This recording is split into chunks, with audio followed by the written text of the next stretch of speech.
దేవునికే సమస్త మహిమ ఘనత ప్రభావములు కలుగునుగాక.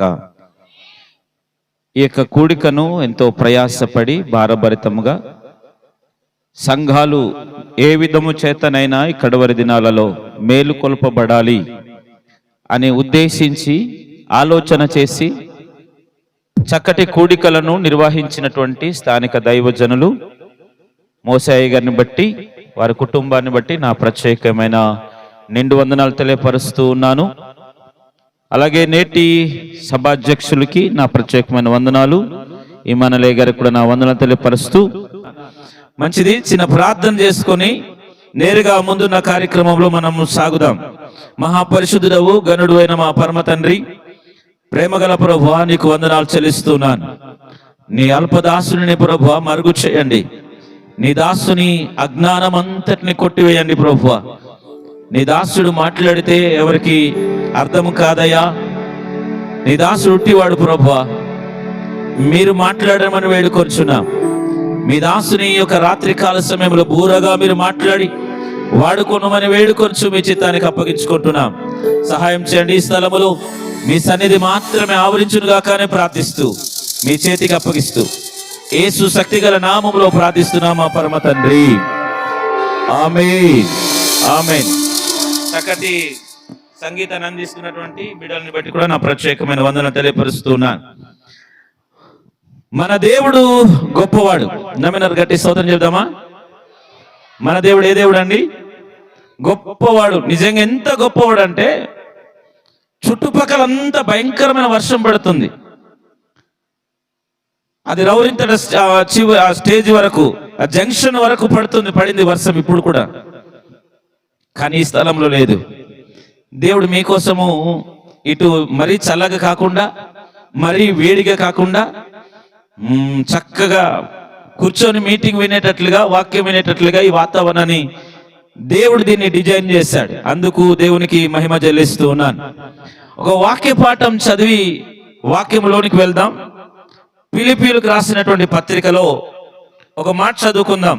3వ అధ్యాయము 14వ వచనాన్ని చదువుకొని మనము నేరుగా ముందుకు వెళ్దాం. క్రీస్తు యేసునందు దేవుని ఉన్నతమైన పిలుపునకు కలుగు బహుమానమును పొందవలెనని గురి యొద్దకే పరిగెత్తుచున్నాను. దేవునికి స్తోత్రం చేద్దాం సరి గట్టిగా. ఎక్కడ పరిగెత్తుచున్నాను అంటున్నాడు పౌలు గారు? ఎక్కడ పరిగెత్తుచున్నాను అంటున్నాడు? నేను గురి యొద్దకే పరిగెత్తుచున్నాను. ఏమి పొందాలని? బహుమానము పొందవలనని. పిల్లల బహుమానం అనేది ఎవరికి పడితే వారికి దొరకదు. బహుమానం అనేది చాలా రేరుగా కొంతమందికి మాత్రమే అది పొందుకుంటారు. అయితే బహుమానమును పొందాలని గురి యొద్దకే పరిగెత్తుచున్నాను అంటున్నాడు పౌలు గారు. గురి అనేది ఈరోజు చాలా మందికి లేదు. మనకి లోక సంబంధమైన గురి ఉంది, ఏదేదో గురి ఉంది, అది చేయాలని గురి ఉంది, ఏదేదో చేయాలని గురి ఉంది. కానీ దేవుని గూర్చిన గురి రోజు సంఘాలకి లేకుండా పోతుంది.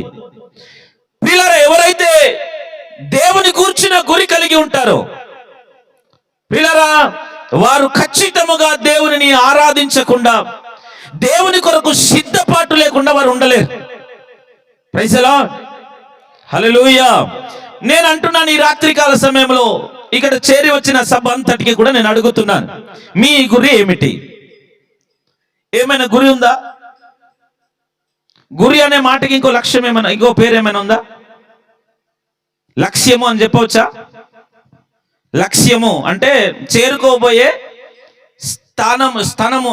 స్థలం అని చెప్పవచ్చు, లేకపోతే చేరవలసినటువంటి ప్రదేశం అని కూడా చెప్పవచ్చేమో అనుకుంటున్నాను.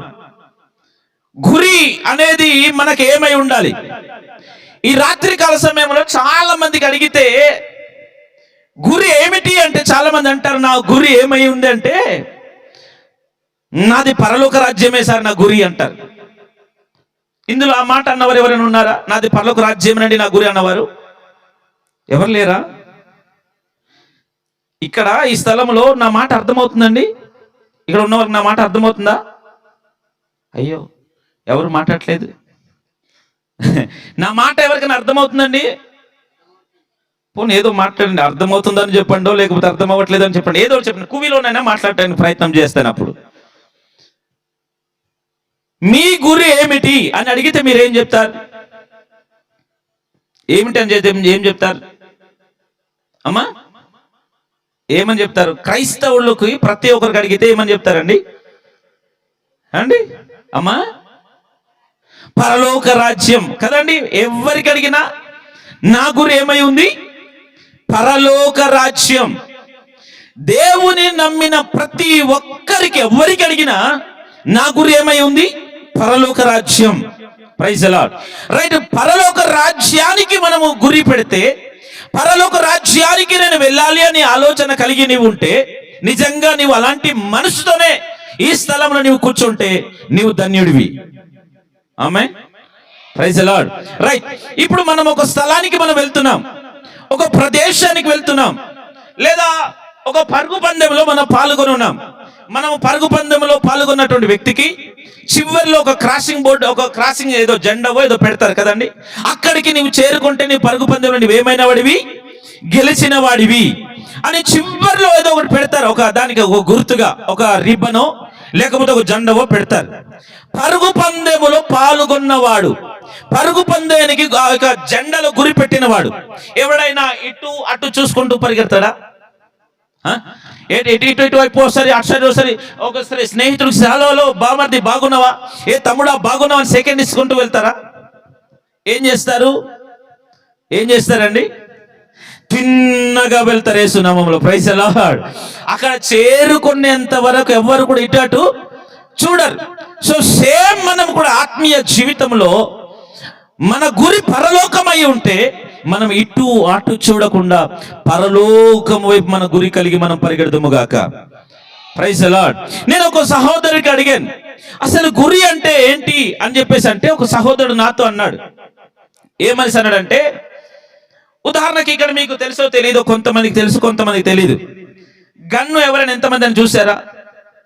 గన్ను చూసిన చేయెత్తుతారా ఒకసారి? చూసారా? నాలి. Praise the lord. గన్నులో చివర్లో ఒక పాయింట్ ఉంటుంది. మీకు ఏమైనా ఐడియా ఉందా? దేనికి ఆ పాయింట్ పెడతారు చెప్పండి? చిన్నది పైన ఇలా తేలి ఉంటుంది. ఎందుకండి? ఎందుకండి? దానిని చూసి టార్గెట్ కి కొడతారు. సహోదరుడు అడిగితే ఒక సహోదరుడు అన్నాడు, అయ్యా దానిని కదా మనం ఇలా షూట్ చేస్తున్నప్పుడు ఏ మాత్రం కన్ను గిడిపినా గురి తప్పిపోతుంది సార్ అన్నాడు. ఏ మాత్రం కన్ను గిడిపినా గురి తప్పిపోతుంది సార్ అన్నాడు. ప్రియులారా, కన్ను గిడిపితేనే గురి తప్పిపోతే ఈరోజు శరీరం అంతా కూడా తప్పిపోతా ఉంది. అంటే మనము మనిషిగానే తప్పిపోతున్నాం, దేవునిలో తప్పిపోతున్నాం, నీతిలో తప్పిపోతున్నాం, భక్తిలో తప్పిపోతున్నావు. ప్రియులారా, మనం తప్పిపోతున్న మన జీవితాలను మరలా గాడిలో పెట్టడానికే, సరిచేయడానికే ఈ సభలు. దేవునికి స్తోత్రం కలుగును గాక. హల్లెలూయా. తప్పిపోతున్న మన జీవితాలను సరిచేయడానికేనండి. నేను గురి దగ్గరే ఉన్నాను అనుకుంటున్నాం, నేను సరైన వేలోనే ఉన్నాను అనుకుంటున్నాం, సరైన భక్తిలోనే ఉన్నాను అనుకుంటున్నాము. కానీ ప్రియులారా, సరైన భక్తి జీవితంలో ఉన్నామో లేదో మనలను మనం పరిశీలించుకోవాల్సిన అవసరత ఉంది ఈ ప్రార్థనల ద్వారా. Praise the Lord. మొన్నటి దినాల్లో మాకు సేవకుల యొక్క కూడికలు మీటింగ్స్ జరిగాయి పాడేరులో. అప్పుడు దైవజనుడు ఒక 3 ప్రశ్నలు వేశారు. ఆ ప్రశ్న, మొదటి ప్రశ్న ఏంటంటే, నిన్ను నీవు ఏమనుకుంటున్నావు? నిన్ను నీవు ఏమనుకుంటున్నావు? రెండో ప్రశ్న అడిగారు, నీ కోసము ఇతరులు ఏమనుకుంటున్నారు అన్నాడు. మూడో ప్రశ్న అడిగాడు, నీ కోసము దేవుడు ఏమనుకుంటున్నాడు? దేవునికి స్తోత్రం చెప్పండి గట్టిగా. హల్లెలూయా. మొదటి ప్రశ్న ఏంటంట? నిన్ను నీవు ఏమనుకుంటున్నావు? రెండో ప్రశ్న అన్నారు, నీ కోసం ఇతరులు ఏమనుకుంటున్నారు? మూడో ప్రశ్న అడిగారు ఆయన, నీ కోసము దేవుడు. దేవునికి స్తోత్రం కలుగును గాక. నా కోసము నా దేవుడు ఏమనుకుంటున్నాడు అని కదా నీ భక్తి చేయగలిగితే కడవరి దినాలలో నిజంగా నీవు ధన్యుడివి. నేను గురి తప్పిపోతున్నానా పరలోక రాజ్యానికి అని నీ భక్తి చేయగలిగితే, అయ్యో నేను ఈ పని చేస్తే నా దేవుడు ఏమనుకుంటాడో అని నీవు కదా ఒక భక్తి చేయగలిగితే నీవు గురిలో ఉన్నట్టు. లేదు ఇది నేను అనుకుంటున్నాను కాబట్టి ఇది నేను చేసి తీరుతాను అని నిన్ను నీవుగా అనుకోని కదా ఒకవేళ చేస్తే నీవు గురి మిస్ అయినట్టే. లేదా నీ కోసం కదా పక్క వాళ్ళు ఏమనుకుంటారో అని నీవు కదా ఒక భక్తి చేస్తున్నట్లయితే నీవు పరలోకపు గురి నీవు మిస్ అయిపోయిన వాడివే. Praise the Lord. నా కోసం నా దేవుడు ఏమనుకుంటున్నాడు, నేను ఈ తప్పిదములో ఉన్నానా, నేను ఈ పాపములో ఉన్నానా, అయ్యో నేను ఇది చెయ్యకూడదేమో అని ఒకవేళ నిన్ను నీవుగా నా దేవుడు ఏమనుకుంటాడో నేను ఈ తప్పిదం చేస్తే అని నీవు ఆలోచిస్తూ నేను భక్తిలో నిలబడి ఉన్నానా లేదా అని చెప్పేసి నీవు ఆ కోణంలో ఆ వెర్షన్లు వెళ్ళగలిగితే నీవు గురిలో నిలబడి ఉన్నవాడివి, పరలోకపు గురిలో నిలబడి ఉన్నవాడివి. Praise the Lord. దేవునికి స్తోత్రము కలుగును గాక. ప్రియులారా, మన గురి పరలోక రాజ్యం, దేవుని రాజ్యం. ఈ లోకంలో బ్రతికినంత కాలం బ్రతికి మన రాజ్యము పరలోక రాజ్యాన్ని సంపాదించుకునే వారై ఉండాలి. అందుకే అదే ఫిలిప్పీయులకు రాసిన పత్రికలో 3వ అధ్యాయం 20వ వచనంలో ఒక మాట రాయబడి ఉంటది. ఏమని రాయబడి ఉంటది అంటే మన పౌరస్థితి అట ఎక్కడ ఉన్నది చదువుదామా? మన పౌరస్థితి పరలోకమందున్నది. మన పౌరస్థితి పరలోకమందున్నది. ఎక్కడున్నదండి? ఇప్పుడు చెప్పండి, మన ఈ లోక సంబంధమైన వరమా పరలోక సంబంధమైన వరమా? ఏ సంబంధమైన వరము? Praise the lord.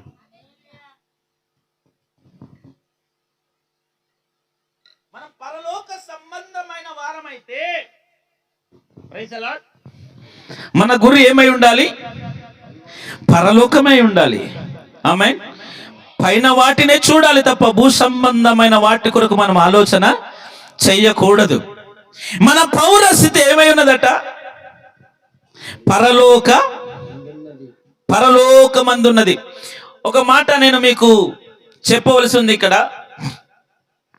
మీకు విజయ్ మాల్యా మీకు ఎంతమందికి తెలుసో తెలియదు, కొంతమందికి తెలిసి ఉండవచ్చు. ఆయన బాగా ధనికుడు విజయ్ మాల్యా. ఏదో సందర్భంలో చిన్న మిస్టేక్ జరిగింది ముంబైలో. పెద్దలకి మిస్టేక్ జరిగిన తర్వాత పెద్దలు వాళ్ళకి డబ్బున్న వారు ధనికులు వారు ముఖాముఖిగా వారు పోట్లాడుకోరు కానీ వారు ఆస్తుల మీద కొట్టుకుంటారు. అలాగా ఆ వ్యక్తిని కూడా విజయ్ మాల్యా గారిని కొడితే ఆయన జరిగిన విషయం ఏంటంటే మన భారతదేశమును వదిలిపెట్టి వేరే దేశానికి వెళ్ళిపోయారు. అసమ్ లండన్ ఇక్కడ సంథింగ్. పిల్లలు వేరే దేశానికి వెళ్ళిపోయినప్పుడు ఎలాగైనా ఆయనను మనం తీసుకొచ్చి మన భారతదేశానికి బ్యాంకులకి ఎంత అయితే అప్పు ఉన్నాడో ఆ డబ్బంతా వసూలు చేయాలని చెప్పేసి ఉద్దేశించి మన భారతదేశ ప్రభుత్వం వారు ఏం చేశారంటే ఆయన తీసుకొచ్చే ప్రయత్నాలు చేస్తే జరిగిన విషయం ఏంటంటే ఆ దేశము యొక్క నాయకులు లేకపోతే సైన్యం, ఇదిగో ఈ వ్యక్తి మా దేశం యొక్క పౌరస్థితిని కలిగిన వాడై ఉన్నాడు. ఏ దేశం యొక్క పౌరస్థితి కలిగినాడట? ఇంగ్లాండ్ దేశంలో అనుకుంటా సంథింగ్ ఆయన ఉన్నటువంటి దేశం. ఇంగ్లాండ్ దేశం యొక్క పౌరస్థితి కలిగి ఉన్నాడు కనుక ఈ వ్యక్తిని మీరు ముట్టడానికి కూడా వీలు లేదు అన్నారు. పిల్లరా, ఈ లోక సంబంధమైన పౌరస్థితికి అంత శక్తి ఉంటే మనం ఏ సంబంధమైన పౌరస్థితి కలిగిన వారమంట? Praise the Lord. పరలోక పౌరస్థితిని కలిగిన వారమై ఉన్నాం యేసు నామములో. Praise the Lord. ఎవరైతే నేను పరలోక పౌరస్థితిని కలిగిన వ్యక్తిని కనుక ప్రైజ్ ది లార్డ్ నేను ఈ లోక సంబంధమైన వాటి వైపు నేను చూడను అని చెప్పేసి ఎవడైతే నా దేవునికి ఇష్టం వచ్చినట్టు బతుకుతానని చెప్పేసి బతుకుతున్నాడో వారు ధన్యులు. ఆమేన్. వారెవరండి? ధన్యులు. ప్రియులారా, ఈ లోకము మన సంబంధమైనది కాదండి.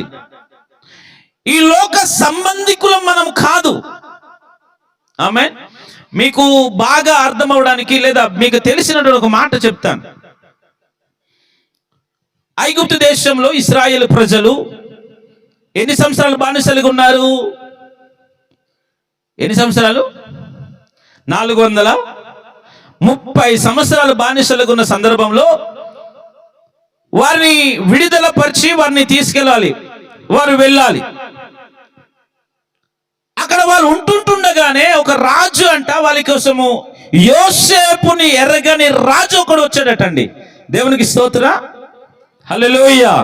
దానికంటే ముందేమో యోసేపు గొప్పవాడు, యోసేపు మంచివాడు, యోసేపు ఏదైతే అదే, యోసేపు ఎక్కడ ఉంటే అక్కడ ఆశీర్వాదం అని చెప్పిన అదే ఫరో రాజు, ఆ రాజు గారు చనిపోయిన తర్వాత అంట ఆయనను ఎర్రగానేటువంటి ఒక రాజు వచ్చాడంట. Praise the lord. ఎందుకు ఆయనను ఎరగని రాజు వచ్చాడు? ఎందుకు ఆ ప్రజలను హింస పెట్టాలి, ఎందుకు ఆ ప్రజలను బానిసలుగా మార్చుకోవాలి అని చెప్పేసి అంటే ఒక మాట రాస్తారు అపోస్తల కార్యంలో. ఒక మాట చూద్దాం, చూడండి ఒకసారి. అపోస్తల కార్యంలో 7వ అధ్యాయం 17వ వచనంలో ఒకసారి చూద్దాము సరి. అపోస్తల కార్యము 7వ అధ్యాయం 17వ వచనం. అయితే దేవుడు అబ్రాహామునకు అనుగ్రహించిన వాగ్దాన కాలము సమీపించిన కొలది. ఏ కాలం సమీపించిన కొలదండి? వాగ్దాన కాలం. ఏ కాలం సమీపించిన కొలదండి? దేవుడు అబ్రాహాముకి చేసినటువంటి వాగ్దాన కాలం సమీపించిన కొలది. ప్రజలు ఏ కాలం సమీపించిన కొలది? ఏ కాలం అండి? వాగ్దాన కాలం. ఎవరికి వాగ్దానం చేశాడు దేవుడు? అబ్రహాముకు వాగ్దానం చేశాడు. ఏమని వాగ్దానం చేశాడు? ఇదిగో నీ సంతానమును నేను ఏం చేస్తాను? పాలు తేనెలు ప్రవహించే దేశానికి నేను ప్రవేశింపజేస్తాను. Praise the lord. ఆ వాగ్దానం ఏమవుతుందట? సమీపించబోతుంది. ఆ వాగ్దానం ఏమవుతుందట? దగ్గర అవుతున్న కొలది. ప్రైజ్ ది లార్డ్, హల్లెలూయా. ఆ వాగ్దానం దగ్గర అవుతున్న కొలదట. దేవుడు చెప్పిన మాట దగ్గర అవుతున్న కొలది ఏం జరిగింది అక్కడ చూద్దాం ఒకసారి.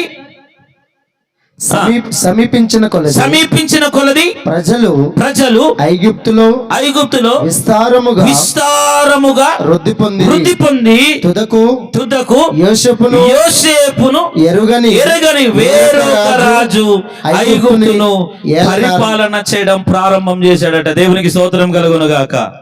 ఏ రాజు అండి? ఐగుప్తును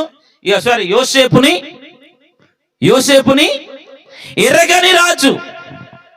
పిల్లలు, ఎందుకు ఇవన్నీ కలుగుతున్నాయి లోకంలో? ఎందుకండి ఇలాంటి భయంకరమైన దినాలు రాబోతున్నాయి?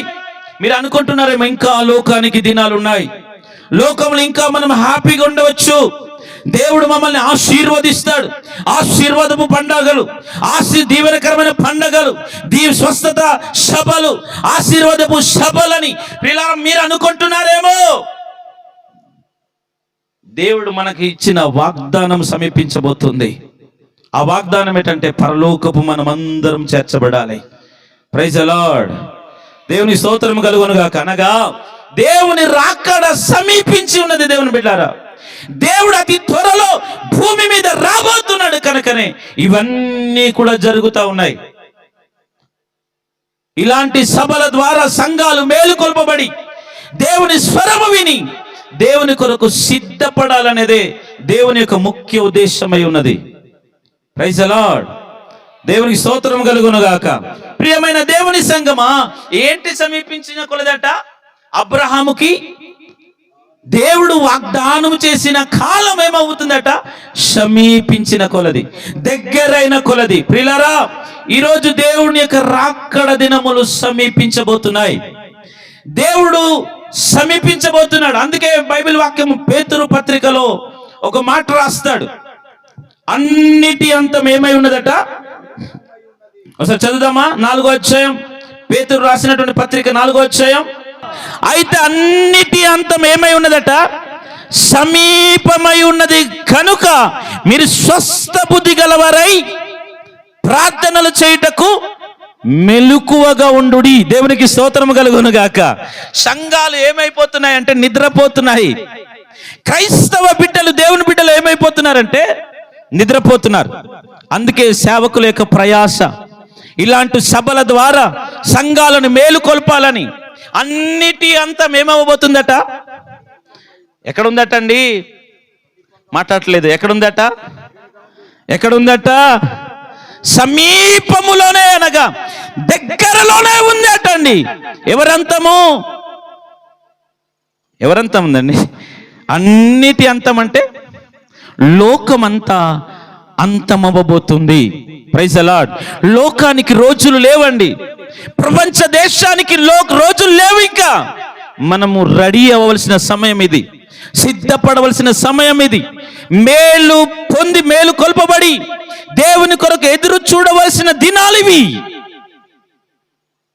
ఇంకా లోకంలోనే నేను ఉంటాను కాబట్టి నేను ఫలానది చేయాలి, ఇది చేయాలి, అది సంపాదించాలి, ఇది సంపాదించాలని పరిగెడుతున్నావా? మంచిదే, పరిగెత్తు.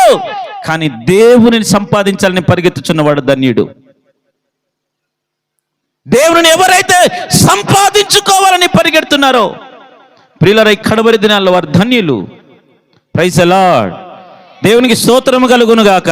ఇలా ఏమి జరగబోతుంది అని చెప్పేసి అంటే భక్తుడైనటువంటి యెషయా గారు చెప్తారు. ఏమని చెప్పేసి అంటే 10వ అధ్యాయం, యెషయా గ్రంథము 10వ అధ్యాయం 23వ వచనం.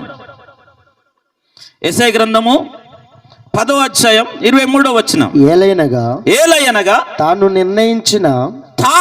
నిర్ణయించిన సమూల నాశనము ప్రభువును సైన్యములకు అధిపతియగునగు యెహోవా సర్వలోకమున కలగజేయుచున్నాడు. దేవునికి స్తోత్రము కలుగును గాక. ఆమేన్, హల్లెలూయా. ఇలాంటి నాశనం రాబోతుందటండి. ఏ నాశనము? సమూల నాశనం. ఏది మిగిలదటండి. నాశనం అయిపోయే రోజులు రాబోతున్నాయి. క్రైస్తవుడా, దేవుని బిడ్డ, ఒకవేళ ఈ మాటలు నీవు ఏ స్థలములో ఉండి వింటున్నా, ఒకవేళ మార్పు లేకుండా గాని నేను ఏమి చేసినా పర్వాలేదని, నువ్వు ఎలా జీవించినా పర్వాలేదని ఒకవేళ జీవిస్తున్నట్లయితే లోకానికి రోజులు లేవు, ప్రపంచ దేశాలకి రోజులు లేవు. ఇక్కడ దేవుని వాక్యం సెలవిస్తుంది, లోకానికి సమూల నాశనం అవ్వబోతుంది. సమూల నాశనం అవ్వబోతుంది. అది ఎప్పుడు జరుగుతుంది అంటే ఆయన ఒక కాలమును నిర్ణయించి ఉంచాడట. దేవునికి స్తోత్రం కలుగును గాక. హల్లెలూయా. ఒక కాలం నిర్ణయించి ఉంచాడట అండి. ఒక దినము, ఒక సమయం, ఒక టైం నిర్ణయించి ఉంచాడు. ఆ సమయంలోపే, ఆ రోజు రాకమునిపే, ఆ గడియ రాకమునిపే,